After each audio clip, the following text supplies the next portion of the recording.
হে everyone, আমি Sushma creation চ্যানেলে সবাইকে স্বাগতম। তো বন্ধুরা, তো দেখো আজকে সরস্বতী পুজো, আর বাড়িতে একটা সরস্বতী এনে পুজো দিলাম। তো আর তারপরে আমরা বেরিয়ে গেছি, মানে পার্লার থেকে বারবার ফোন আসছিল, বাড়িতেও কাস্টমার ছিল। তো কাজ করার পরে তারপরে আমরা বেরিয়ে গেছি পার্লারে। তো আমি তো শাড়ি টাড়ি পরেছি, আর সাইকেল চালাতে তেমনভাবে পারছিলাম না। আর ছেলেকে বললাম তুই সাইকেল চালা, তো ছেলেও যাবে স্কুলে। তো আমরা বেরিয়ে পড়েছি, দেখতে পাচ্ছি। আর রাস্তায় তো সবাই মানে জ্যান্ত সরস্বতী সব, দেখো পরপর সব দাঁড়িয়ে রয়েছে সরস্বতীরা, মোটামুটি সেজে গুজে সবাই চেনাশোনা, সব আমার ভাসুরের মেয়ে টেয়ে আরও সব আছে।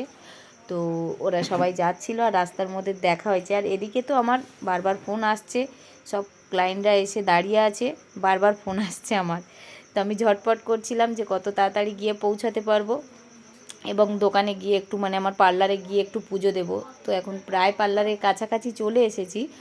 আর আস্তে আস্তে তো কত কী মুহূর্ত আজকের দিনে তো দেখলাম। তো তোমরাও সেগুলো দেখতে থাকো, ব্লগটি কন্টিনিউ করতে থাকো, আশা করি ভালো লাগবে। কোথায় গিয়েছিলাম, কি করেছিলাম, তো সেগুলো দেখতে থাকো। আর অলরেডি মানে দোকানে চলে আসার পর ক্লায়েন্ট ছিল, কাজ করেছি। তারপরে কাজের পরে বলি ঠাকুরকে একটু, তো আজকের দিনে পুজো না দিলে হয় না, তো ঠাকুরকে একটু পুজো পাঠ দিচ্ছিলাম। তো সেটা তোমাদের সঙ্গে শেয়ার করলাম। তো কেমন লাগে তোমরা জানিও। আর আমার তো ঠাকুর পুজো করতে ভীষণ ভালো লাগে। ঠাকুর পুজো না করে যদি আমি কোথাও যাই বা কিছু খাই, আমার যেন খুব অস্বস্তি লাগে, আমি সেটা পারি না। আমি সেটা করি। আর দোকানে গিয়ে আমি প্রতিদিন আগে চেষ্টা করি ঠাকুর পুজো দেওয়ার পরে কিছু খাওয়ার। তো সকাল থেকে তেমন কিছু আমার প্রতিদিন খাওয়া হয় না, তো ঠাকুর পুজো দেওয়ার পরে তারপরে আমি খাই। তো এটাই করি। আর তোমরা কি করো সেটা কমেন্টে জানিও, কারণ আমি একটু ঈশ্বর বিশ্বাসী। তো দেখো তারপরে অনেক ক্লায়েন্ট ছিল কাজ করার পর, তো সবাই যখন ঘুরতে বেরোচ্ছে। আর সরস্বতী পুজো মানে এটাই জানবে বন্ধুরা, বাঙালিদের হচ্ছে ভ্যালেন্টাইন্স ডে, তো ভালোবাসার একটা দিন। তো চলো সেই দিনকার একটু যদি না বেড়াতে যাই তো হয়। তো আমরা বেরিয়ে পড়েছিলাম, তোমাদের দাদা ভাই, আমার ছেলে আর আমি, মানে আমরা বেরিয়ে পড়েছিলাম মানে ঠাকুর দেখতে। আর ঠাকুর দেখতে আমরা কোথায় গেছি বলো তো? এটা নিশ্চিন্দপুর রাখালদাস উচ্চ বিদ্যালয়। তো আমরা ওখানে চলে গেছিলাম ওই স্কুলে ঠাকুর দেখতে। আর আমাদের ক্যামেরাম্যান ছিল আমাদের ছেলে, তো আমার ছেলে পিছনে ছিল, বলছি ওকে ক্যামেরায় আসতে, আমি ভিডিও করছি, তো ভিডিওতে আসছিল না। আর এখানে জাস্ট প্যান্ডেলটা দেখো, খুব সুন্দর হয়েছিল, মানে কি বলবো। আর সবাই মিলে তো যেহেতু এত সুন্দর প্যান্ডেল হয়েছিল, সবাই যে যার মতো ইচ্ছে করে মানে সেলফি তুলছে, ভিডিও বানাচ্ছে। তো ঠাকুরটাও যেমন সুন্দর হয়েছে, আর মানে সব কিছু অল ওভার খুব সুন্দর হয়েছে।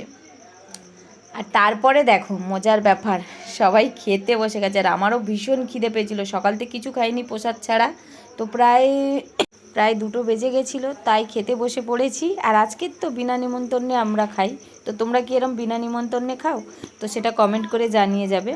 তো তারপরে আমরা চলে এসেছিলাম আর একটা স্কুলে। তো তোমরা যারা কাছাকাছি থেকে দেখছো বুঝতে পারবে এটা কোথায়। আর এখানে এত সুন্দর ভিউ ছিল, জাস্ট না নিয়ে পারলাম না। তো তোমরা দেখো ভিউগুলো জাস্ট কেমন, কত সুন্দর ফুলের বাগান। প্রতি বছর এখানে এসে আমি হয় একটা রিলস করি, নয় ভিডিও করি, তো এটা তো আমার থাকে। আর তারপরে দেখো সন্ধ্যা হয়ে গিয়ে গোটা ষষ্ঠীর সব জোগাড় হচ্ছে। তো বন্ধুরা আজকের ব্লগটি এই পর্যন্ত। তোমরা কে কে গোটা ষষ্ঠীর কী রান্না করেছো কমেন্ট করে জানিও। তো পরের ব্লগ দেখার জন্য তোমরা আমার চ্যানেলটাকে সাবস্ক্রাইব করে রাখো। আর আমার ব্লগটা কেমন হয়েছে তোমরা অবশ্যই একটা লাইক কমেন্ট করে আমাকে জানিয়ে যেও। টাটা বন্ধুরা, ভালো থেকো, সুস্থ থেকো।